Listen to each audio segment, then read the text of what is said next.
Beste carnavalisten, corona is onder ons en beheerst het leven al 11 maanden lang.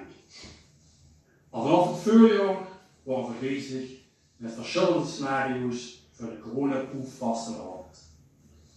Alle opties zijn besproken. Maar helaas moeten we betreuren dat er geen vastgehouden is dit jaar. Althans, niet zoveel keren gezeten worden. Geen polonaise, geen optocht, geen gezamenlijk pilsje drinken en geen snoeren. Ook hebben we dit jaar 2 jubilarissen. En dat tussen Ed, de Moelia, eigenlijk 11 jaar en dus het materiaal en Henny alweer 2 keer 11 jaar. Ze worden zeker niet vergeten dit jaar. Maar wij doen het in het jaar 2000 en 2 keer 11 dunneke zeuren. We hopen dat volgend jaar alleen alles van een vastlandend virus mag worden.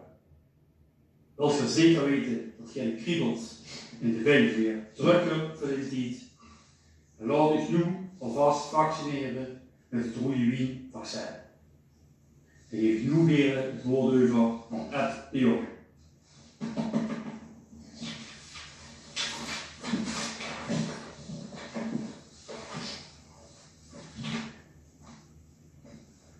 Goedenavond.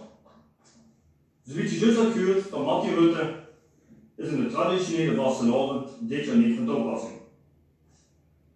We gaan het er nog niet meer hebben over lockdowns, vaccinaties en het handelen van chippapier. Nee. Voorlopig is ons Mallebergers niet op het veld zo. En hij door ongeveer geen of niet. Maar wat kunnen we vandaan organiseren om u te amuseren? In samenwerking met onder andere de Tempeliers en andere SNV-verenigingen kan iedereen de sfeer erin brengen door de vlag te hangen en het huis schoon te versieren. In het Mallebergersweekend komen we voor u langs en de schoonste huizen krijgen nog een prijsje.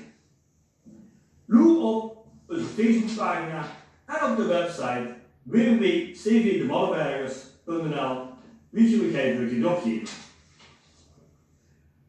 Ook zien er vastelavondspakketten van de Tempeliers. Die kun je bij ons bestellen.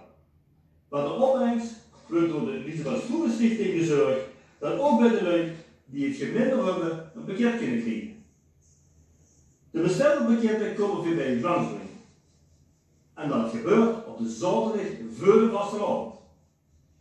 Ook hij kunt je meer informatie vinden op www.cvdemallebergers.nl en natuurlijk onze eigen Facebookpagina. De kranken en bejaardenlui komen we niet vergeten. We gaan ze opzoeken op gepaste afstand, om ze de hart onder de ring te steken. Tevens zal we regelmatig op www.cvdemallebergers.nl en op onze eigen Facebookpagina gaan plaatsen, zodat je ons niet helemaal hoeft te missen.